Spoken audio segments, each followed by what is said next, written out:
PNP just handed the JLP an easy win. But what if it's all a part of a bigger political gamble? Why did the PNP sit out one of the most critical by-elections of the year? And what does it mean for Jamaica's future? Hey, patriotic internet friends and family, welcome back to the channel. In this video, we're diving into the political chaos of the St. Ann Northeast by-election, where the PNP shocked everyone by refusing to contest, leaving the JLP's Samuda to cruise to victory. But beneath the surface, low voter turnout, fiery accusations, and strategic power plays hint at a much bigger story. Is this just the calm before the storm in next year's national elections? Stick around as we unpack all the drama, conflict, and political jabs.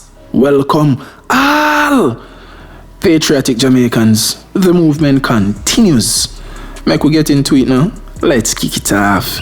Welcome to the ongoing saga of the Northeast St. Ann by-election, where the PNP and JLP are at it again in one of the most dramatic by-elections of the year. The PNP has made a shocking move, deciding to sit this one out. Why? Well, they claim they're saving their energy for the national elections next year. But is that really the full story? Let's dive into the drama, resignations, and by-election call. On September 30, 2024, Prime Minister Andrew Holness called for a by-election. Why? Because Marsha Smith, who had a shaky relationship with her supporters, resigned on Monday, September 28, leaving the seat wide open. The JLP immediately threw Samuda into the ring, ready to defend the constituency. But here's the kicker. The PNP announced they wouldn't even bother contesting, calling it striking and unprecedented. Why would the PNP bow out? Is the PNP dodging a fight? Or do they have bigger plans? Stick around to find out.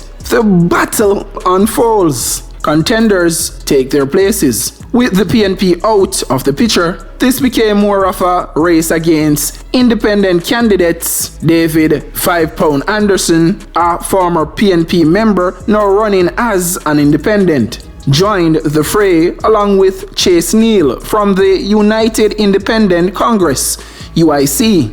It's like David versus Goliath, but only if Goliath has a 95% chance of winning, as JLP's Samuda secured 4,833 votes, with Anderson getting a measly 222 votes, and Neal merely making a dent with 30 votes. Voter apathy and turnout troubles. What's even more shocking than the PNP's absence, the turnout. Out of 43,827 registered voters, only 11.6% showed up at the polls. That's 5,012 voters. By 11 a.m., only 5.12% of voters had cast their ballots, according to Glasspoll Brown, the director of elections. Samuda called it expected given the PNP's absence, but even for a by-election, those numbers were low. Is this a sign of things to come for the national elections? With the PNP focusing on next year's national polls, are voters losing faith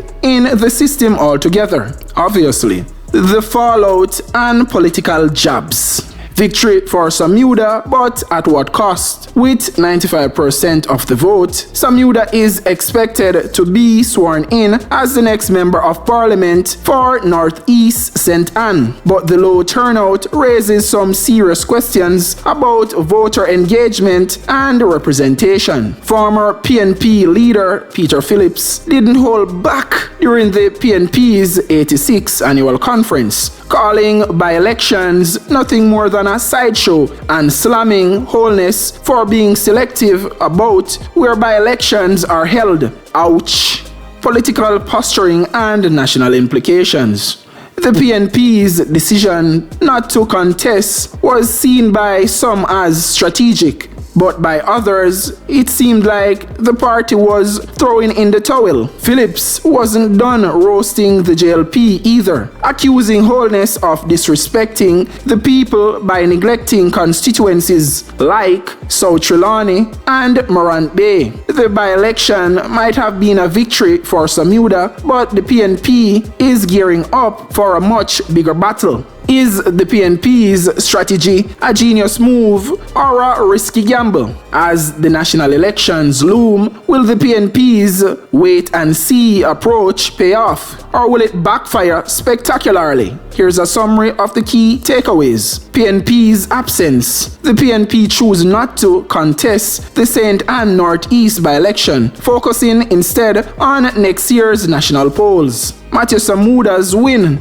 Samuda won with 95% of the votes, but turnout was extremely low at 11.6% of 43,827 registered voters. Low voter engagement. Voter apathy was evident, with only 5.2% casting ballots by 11 a.m. on election day. Criticism from PNP. Former PNP leader Peter Phillips criticized the by-election as a sideshow, accusing PM Holness of selective election timing. Political fallout. The by-election, while a win for the JLP, raises questions about voter trust and the future of Jamaica's political landscape. If you enjoyed this breakdown of the Northeast St. Ann by-election drama, be sure to like, comment, and subscribe for more deep dives into Jamaican politics. What do you think of the PNP's strategy? Genius move or political blunder? Let me know in the comments below. Here are some questions that you might have about the by-election, along with answers to address your concerns. Question number 1. Why didn't the PNP contest the by-election? Answer. The PNP choose to sit this one out, focusing their resources on the upcoming national elections. They are hoping that by not engaging in what they called a sideshow, they come back stronger next year. But it leaves many wondering if this was a strategic move or a missed opportunity. Question number 2. Does the low voter turnout mean Jamaicans have lost faith in politics? Answer. The 11.6% voter turnout is a red flag for political engagement, especially with the PNP not participating. While low turnouts are common in by-elections, this could signal deeper issues with voter disillusionment and apathy in Jamaica. Question number 3. How does this by-election affect the bigger picture of Jamaica's political landscape? Answer. Though it seems like a small localized event, the by-election hints at what we can expect in the national elections. With the PNP's absence, the JLP might be gaining momentum, but the real test will be how these events influence voter sentiment across the country. Question number 4. Does Matthew Samuda's win mean the JLP is unbeatable? Answer. While Matthew Samuda won by a large margin, it's important to remember that the PNP wasn't in the race. His victory doesn't necessarily reflect a landslide of public support for the JLP. It might just highlight the lack of competition. Question number 5. What does Peter Phillips' criticism mean for the future of by-elections? Answer. Peter Phillips labeled by-elections as a sideshow, critiquing Prime Minister Holness for holding selective elections. His criticism raises questions about fairness and representation, especially in areas that have gone without elected MPs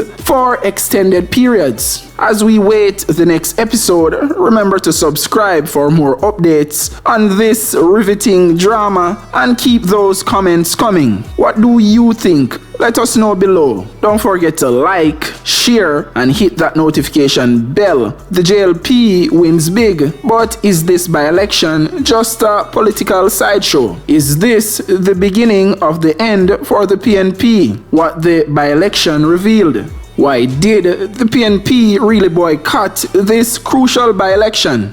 Matthew Samuda takes the seat. But here's the twist no one expected. Why this by-election could change everything for Jamaica's future. Is the PNP's election strategy a bold move or political suicide? Low voter turnout or voter apathy? The truth behind St. Ann by-election. Is the PNP's election strategy a masterstroke or a massive mistake? The PNP's shocking move. What's really going on behind the scenes?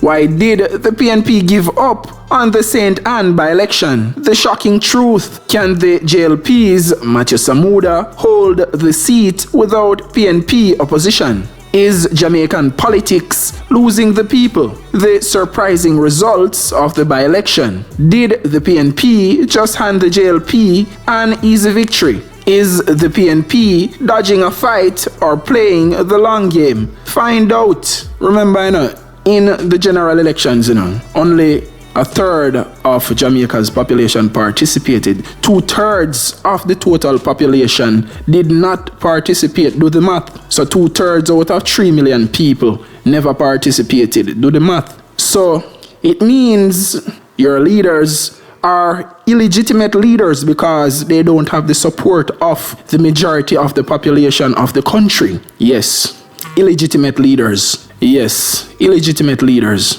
Congratulations are in order for Matthew Samuda's win in St. Ann Northeast constituency. A win is a win, yes. And with the PNP out of the picture, it was an easy slide to victory. No real competition or opposition was there. The UIC and the independent candidate never even stand a chance. We are talking about Matthew Samuda from the ruling Jamaica Labour Party. So with the PNP out of the picture, we never expect anything less or a different outcome. So big up to Matthew Samuda on his victory. The PNP choosing not to contest or participate in this by-election is a strategy. So let's see if this strategic move are going to pay off in the long run for the PNP, or them have to go just chalk it up to, one of them thing there. We gamble and it never work out. But let's see what the future holds for Mark Golding and the PNP as the general elections draw closer.